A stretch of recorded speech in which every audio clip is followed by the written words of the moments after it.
Hello friends, welcome back to my channel. I'm preparing to do Aries' reading, but there is something that I'm being guided to talk about first, which is kind of for everybody. I don't want to keep coming back to it and explaining it in every single reading, so I thought it's better to have one video on it that I can reference to if it comes up again in the next set of readings.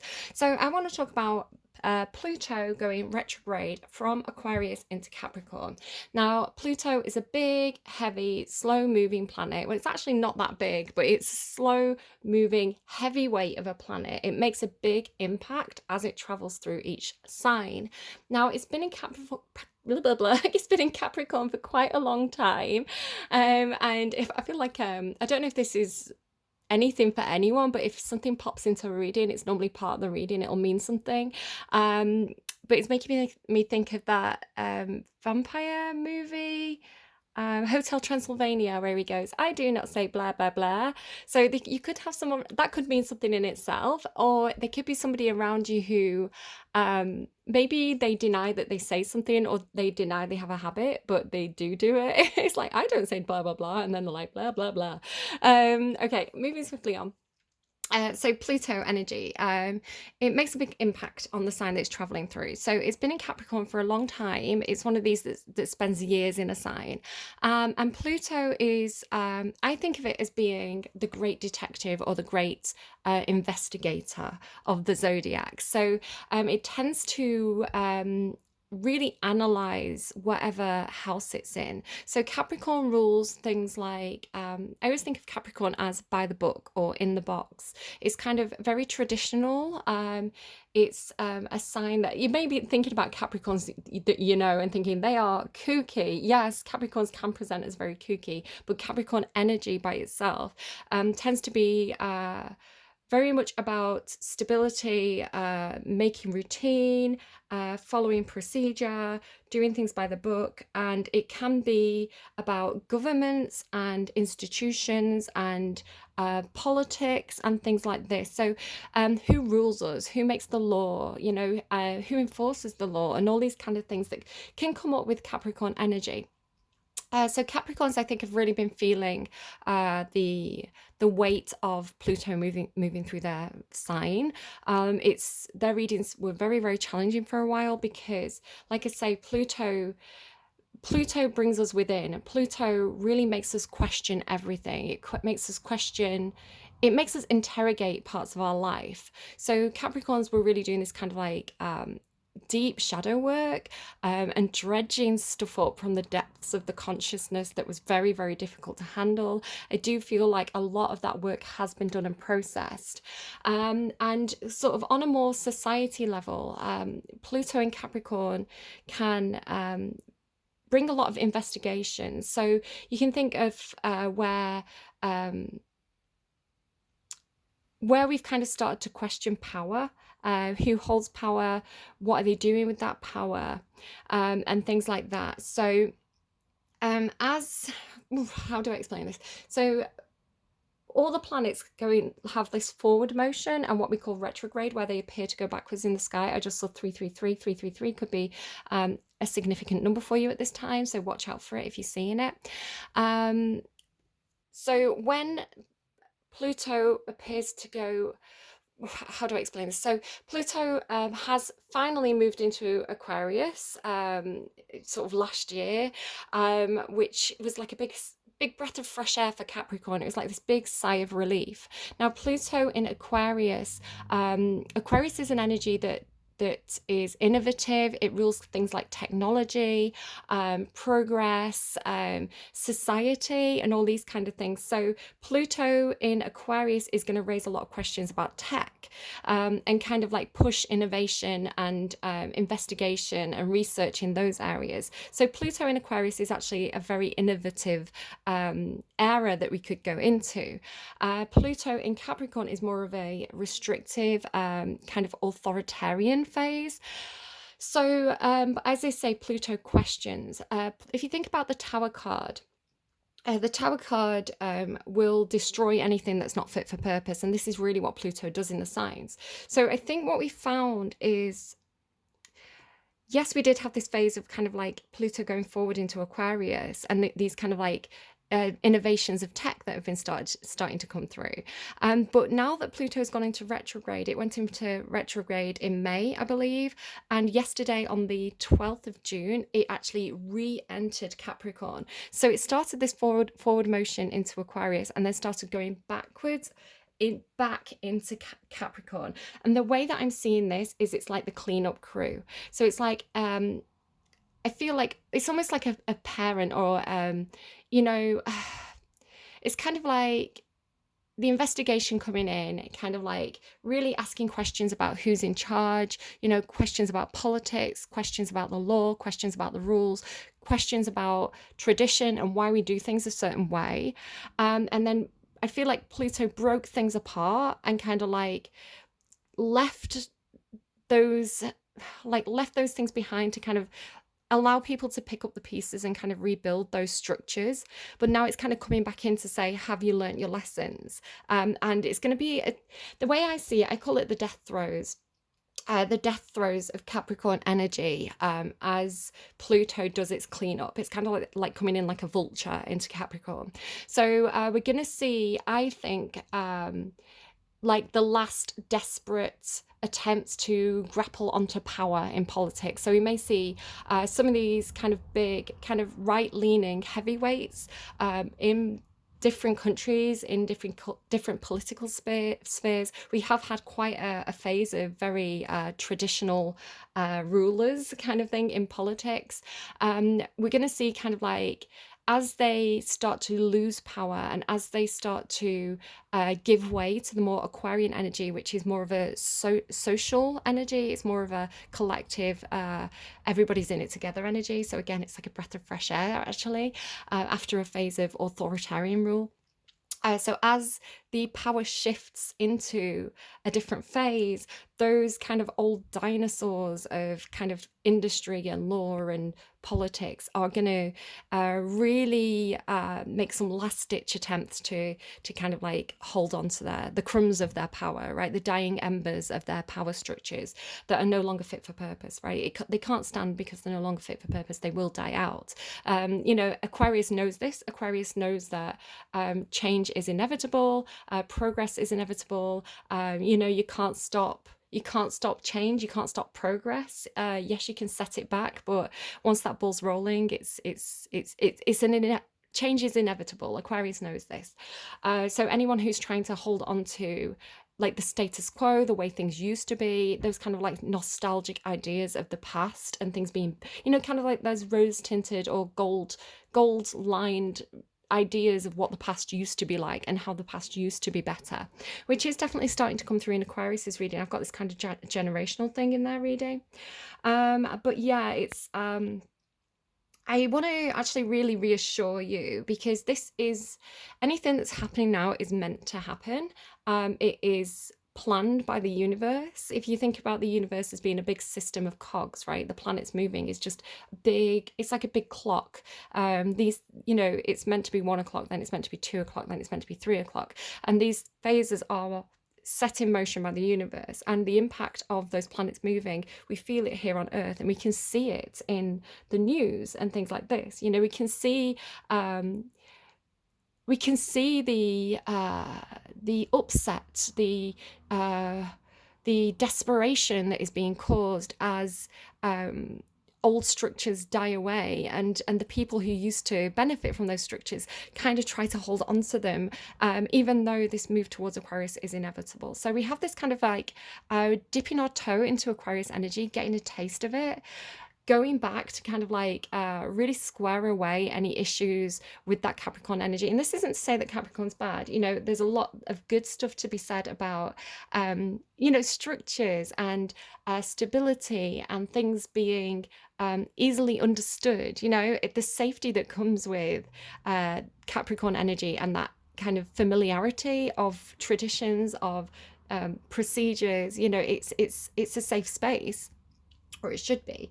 And this is what I mean. Like, it's not that Capricorn energy is going anywhere. Those institutions will still remain, but the things in those institutions that were rotten will be removed by the Plutonian energy.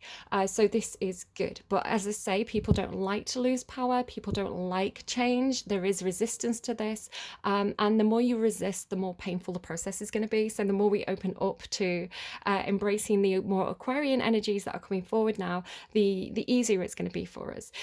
So this has really come through this week in terms of people talking about AI, for example. Now it's funny because when I did, I feel like it was Capricorn and Aquarius got a lot of stuff about technology and AI, which afterwards made perfect sense. I was like, oh, it's Pluto doing its thing there. And then I did that reading, and all of a sudden the week after, everybody was talking about AI. It was absolutely everywhere, and I ended up playing Detroit Become Human as well, which I do feel was prompted by those readings.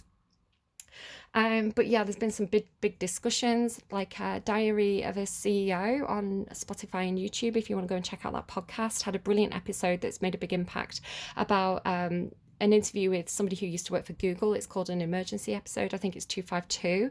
I will try and link it on my channel.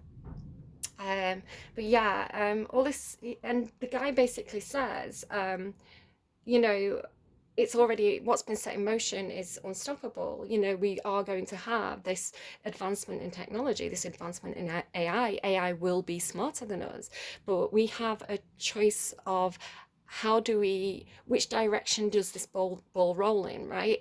We could take a very competitive approach where everybody's trying to outdo each other, which kind of teaches the AI to be competitive, or we could have a constructive approach to, how we program these robots that could literally save the planet, and make things better for everybody. So how the AI reacts once it kind of starts to outgrow us is very much dependent on the way we structure it, right? The basis of these systems, and what are the core values of these systems. So it's not something to fear, but it is something to be careful about. And like I say, change is inevitable. So I'm not worried. I'm not worried. The universe knows what it's doing. The universe has got our backs, right? No use worrying about it. So I don't know, I wanted to kind of like mention this and talk about it because it was coming through in the last set of readings. I've seen it, right? I see it in the news. I see it in what people are talking about, what people are discussing, and I really do feel like it's this big impact of like I say, just yesterday on the 12th of June, Pluto took that step back into Capricorn to say, hey, we're not quite done here. There's a few things I need to clear up. Capricorns, or anyone with strong Capricorn placements, I've got Lilith Capricorn and South Node Capricorn, so I'm going to feel this too. You may really have, you may really feel tested in terms of, have you learnt those lessons? So all that shadow work that we've done around Capricorn energy is going to be like, have you really learnt those lessons? We're gonna kind of maybe even sucker punch us to test our reactions. Have you learnt to react the right way when we throw you a curveball? Again, it's just a test. It's just really clearing out those last bits of dusty things that are no longer useful for us. So let it happen. Maybe a little bit painful, but I feel like those of us who have been learning our lessons will know how to recover quickly from this. Again, not trying to scare everybody. It's almost the way I'm approaching it with my Capricorn placements is come and have a go if you think you're hard enough. Almost like it's almost like I know I can pick myself up from this because I've been doing it for the past several years, right? Those lessons you've been teaching me have made me stronger, and now I know how to dust it off, right? It's like, go on then, test me. It almost feels like for the people who've been doing the shadow work in regards to Pluto and Capricorn energy, it feels like being very, very well prepared for a test. Like you get in, your teacher says, right, pop quiz, pop quiz hot shot, that's speed. Like pop quiz hot shot, we've got this test, but it's like you've revised, right? You've been doing the practice tests, you know that you're going to get 100% on this. Maybe you'll get 99%, but it's going to be easy because you prepped. You know, for the people who have resisted, you know, maybe they're going to really struggle with that test. So it's all in the preparation. And then actually being very, very excited to see what's and definitely for the people who have Aquarius in the chart or have strong Aquarius placements, I really feel very, very positive about Pluto in Aquarius. Again, we are going to see some questioning of technology, who's holding the power, who's holding all the cards when it comes to technology. And as I say, Aquarius is a very, very Aquarius thinks of the greater good. They have very high values. You know, I feel like Pluto in Aquarius is going to investigate technology in a way that makes it better for everybody. So I think I mean, you can fact check this. I'm not 100% sure, like, but I wouldn't be surprised if the internet was invented during Pluto in Aquarius phase, because it's an equalizer. Think of Aquarius energy as being a great equalizer, and Pluto is really coming in to make sure that's doing its job. So yeah, very, very hopeful, very, very positive about that Aquarius in Pluto and Pluto in Aquarius energy. But as always, when it goes backwards, it's going to be it's always more of a test as it goes backwards. That's when Pluto goes backwards. I feel like it's where the faulty foundations are revealed to us, which can be difficult. It's like, oh my God, that's not working. Oh my God, I have fear surrounding this.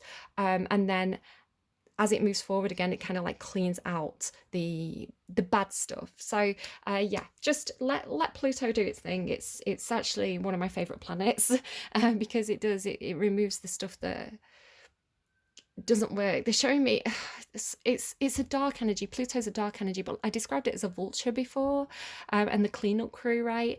And it's like it's things that are unpleasant but necessary, and they actually do a service. So they're actually showing me maggots. So anyone who's a bit squeamish, they're showing me maggots on rotten flesh. So if you have flesh that's rotting, that can make people very sick. But the maggots come in, the flies, you know, do their thing. The maggots come in and get rid of the rotting flesh. They take away the rot, and that's really what Pluto does. It removes the rot. So yeah, good stuff.